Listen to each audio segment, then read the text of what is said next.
एकदम चमचमीत आणि मोकळा असा सोयाबीन पुलाव.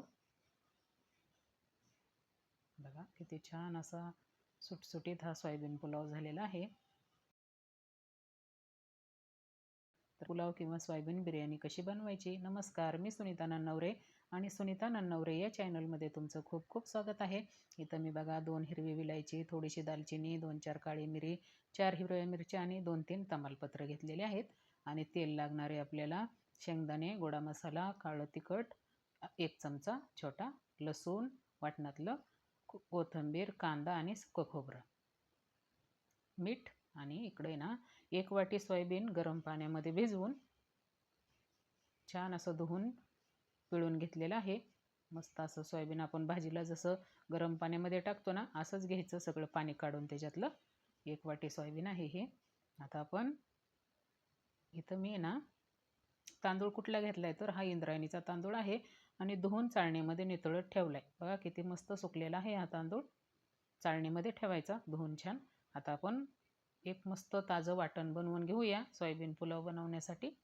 तव्यामध्ये टाकू थोडं तेल आणि सुरुवातीला कांदा भाजून घेऊ. छान लाल कांदा भाजून घ्यायचा वाटण्यासाठी. बघा कांदा थोडासा भाजला, थोडासा कांदा साईडला करायचा आणि त्याच्यामध्येच खोबरं पण भाजून घ्यायचं. खोबरं पण आपण थोडंसं भाजून घेऊया. टाकूया त्याच्यामध्येच लसूण. लसूण पण थोडंसं भाजून घेऊ. बघा सर्व असं लसूण, खोबरं, कांदा भाजला की आता टाकूया कोथिंबीर. देठासकटच कोथिंबीर घेतलेली आहे मी इथं थोडीशी. कोथिंबीर पण आपण थोडंसं परतून घेऊया. बघा सर्व मसाला असा व्यवस्थित भाजून झाला की आता हे ताटलीमध्ये थंड करण्यासाठी ठेवलेलं आहे आणि थंड पण झालेलं आहे. आता हे एका मिक्सरच्या भांड्यामध्ये टाकून आहे ना वाटून घ्यायचं. भातासाठी लागणार आहे आपल्याला थोडंसं जाडसर वाटलं तरी चालतं. हे आपण बारीक करून घेऊ. बघा इथं मिक्सरमधून आहे ना वाटण तयार करून घेतलेलं आहे. थोडंसं असं जाडसरच वाटण मी केलेलं आहे. असंच वाटण आहे ना भातामध्ये छान लागतं. बिर्याणी, पुलाव काही असलं ना असं थोडंसं जाडसर वाटण बनवून घ्यायचं. आता कुकरमध्ये टाकूया. कुकरमध्ये बनवायचं आपल्याला तर टाकलं मी 4 ते 5 चमचे तेल. सोयाबीन पुलाव आहे ना थोडंसं तेल जास्तच लागतं. टाकलं 2 हिरव्या विलायची,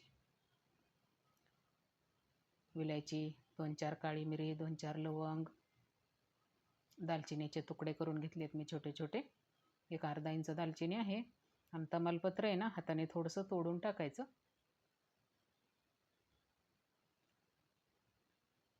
मग असं हाताने थोडंसं बारीक करून तमालपत्र टाकलं. आता टाकूया 2-4 हिरव्या मिरच्या. मिरचीला आहे ना मध्ये चीर मारलेली आहे.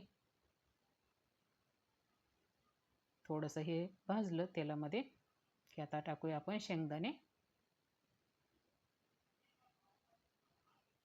1 मूठभर शेंगदाणे टाकायचे. सर्व असं थोडंसं भाजून घ्यायचं. आता टाकूया कांदा. उभा पातळ चिरलेला कांदा हे 1 वाटी.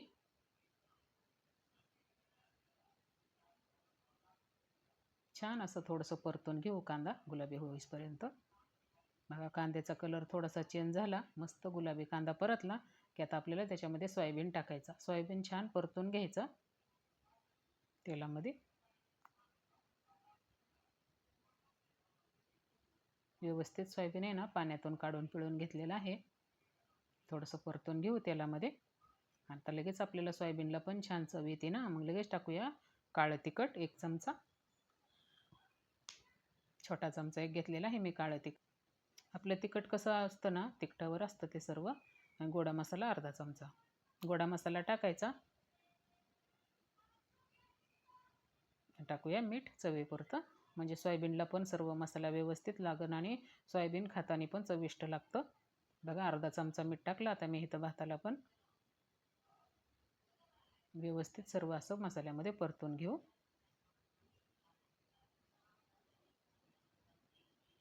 सोयाबीन आहे ना 1 मिनिटभर परतून घ्यायचा. टाकलं थोडासा पाव चमचा हळद. परतून घेऊया हे व्यवस्थित असं, म्हणजे मसाला सर्व चविष्ट लागतं. बघा 2 मिनटं छान परतून घेतलेलं आहे. त्याच्या अगोदर आहे ना आपल्याला त्याच्यामध्ये टाकायचं आहे आपण बारीक करून घेतलेलं वाटण. हे मस्त ताजं वाटण असलं ना पुलाव बिर्याणी काही छान लागतं चवीला. मिक्स करून घेऊ. सर्व मसाला तर आपण भाजलेलाच आहे व्यवस्थित. थोडंसं मिक्स करून घेतलं की आता आपल्याला त्याच्यामध्ये टाकायचं आहे तांदूळ. मस्त कोरडं तांदूळ झालेलं आहे. इंद्रायणीचं तांदूळ मी इथं घेतलेलं आहे. तुमच्याकडे जे कुठलं तांदूळ असेल ना ते तुम्ही घेऊ शकता, पण शक्यतो इंद्रायणीच्या तांदळाने ना हा सोयाबीन पुलाव खूप छान चविष्ट होतो. बघा मस्त कोरडं तांदूळ झालेलं आहे. हे ना 2 वाट्या तांदूळ आहे आपला आणि 1 वाटी सोयाबीन आहे. 2 वाट्या तांदूळ धुवून छान निथळत ठेवलेलं मी. व्यवस्थित सर्व मिक्स करून घेऊया. छान तांदूळ परतून घ्यायचं व्यवस्थित 1 मिनिटभर तरी. 2 मिनटं तांदूळ परतून घेतलं. आता टाकूया 1 चमचा तूप. साजूक तुपामध्ये पण आहे ना तांदूळ छान परतून घ्यायचं.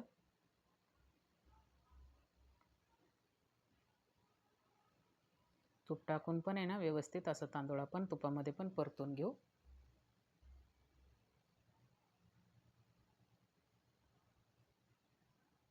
बघा तांदूळ मस्त तुपामध्ये परतून झालेला आहे. आता आहे ना हे पुलाव शिजण्यासाठी आपल्याला गरम पाणी टाकायचं आहे. इंद्रायणीचं तांदूळ आहे ना, गरम पाणी टाकलं ना मस्त मोकळा मोकळा पुलाव होतो बघा. हे अडीच वाट्या मी पाणी घेतलेलं आहे गरम करून 2 वाट्या तांदळासाठी. इंद्रायणीच्या तांदळाला पाणी थोडंसं कमीच लागतं ना, आणि त्यात गरम पाणी टाकल्यामुळे ना एकदम मोकळा मोकळा पुलाव होतो. मिक्सरचं भांडं पण धुवून टाकू. ते धुण्यासाठी पण मी गरम पाणीच घेतलेलं आहे.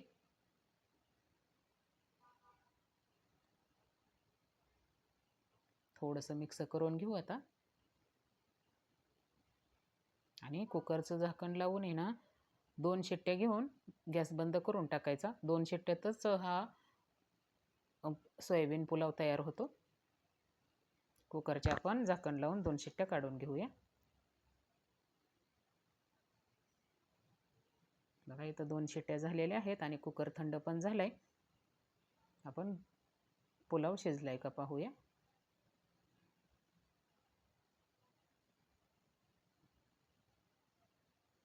पाण्याचं पण प्रमाण एकदम व्यवस्थित झालेलं आहे आणि बघा शिजलेलं आहे व्यवस्थित असं तांदूळ हे.